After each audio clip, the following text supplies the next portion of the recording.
My name is Uncle Bilmart, your usual presenter for this show. Our guest tonight, would you mind introducing yourself? Yeah, my name is Brian Ruping. I'm Enalur from Zeu, that is in Zombo district, but I grew up in Arua city. Studied within Arua, and for my A-level I went to Kampala. That was at City High School. Did you just find yourself in the media, or you actually dreamt about working in the media? Yeah, I had some guys that I would follow on media. I loved watching news. There was one person who actually inspired me. He's the late Francis. You have the power to create an environment that values children because... Hello, my name is Barley Francis. I've been with you for years on end. I used to love the way he used to bring out his things, and I was in love with that. So that's when actually I started developing. I was like, oh, can't I also be like him? I started as a newsreader and a news reporter. The first time I went on air, I did a show that was actually not that type of show that I needed to do. But the first call I received on that show was actually an abuse.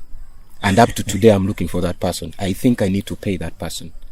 That abuse brought me to say, Brian, you must learn. I am tempted to ask, what was the abuse like, or about what? Something they call, you go on air and you say, you can now call me on this number, this. Then somebody, you try to wait for calls, but that people don't call. And then one person decides to call you and says, you're stupid. You're boring us. Get out of the studio. And immediately my programs manager called me and even told me, don't even dare go back on air. That was when I said I must learn. What motivated you into now developing into the person you are now? I'm proud of myself, because I have this philosophy in life. That's what has kept me moving. Try everything, do anything. Try everything, do anything. When it gets to commercial production, I can testify I am the best. People have told me, my mom is proud of me because of that. And that's why on all the radio stations you'll find Brian's voice is there, Brian's voice is here, and on this radio. Yet I'm this side. How do you manage to balance that fame with the need to concentrate on your work? I'm sure maybe ladies around you, so many things. Actually, this one now goes out to the young ones. One thing I must tell you, getting to media is not something easy. If you're not careful with your life, you mess up. I've gone through a lot of these challenges. Yeah, I have people who crush on me. People even send me messages that I don't know. If I was to be that type of person who really wanted to take fame, I have some guys, some friends of mine that we started with. Now they have messed up lives. Yeah, and with this fame, different things come on. You have friends. Maybe you are going to the bar.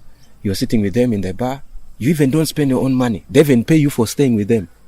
These are some of the good things, but messing things if you're not careful with your life.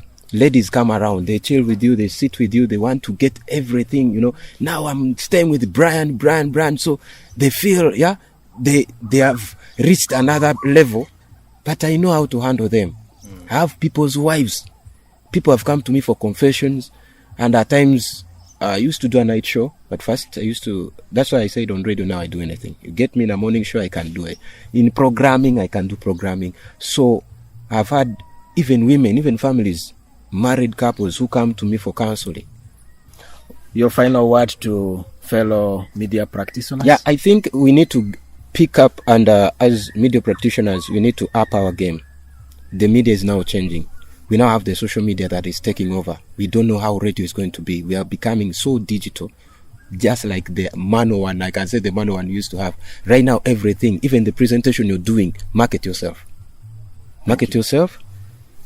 Make yourself visible to the world. You don't know where your next step will be. That's my only thing. As someone of your caliber, why did you choose to be here in Madi Okolo? Yeah, in Voice of Madi. Okay, one thing, Honorable Joanne Anikokia actually had a contact with me and knew that, okay, this one should be here. And I even feel I'm safer here. Whatever you do, always make sure you put excellency, and you can sign from anywhere. He left the city to come to Voice of Madi. That should tell you there's something good here. By the way, I'm also here because there's something good here. I want to thank Honorable Joan Aniko for bringing us here. He's a leader of vision, and I am sure through her and with her, we will be able to push Voice of Madi to a greater level, but also our region to a greater level.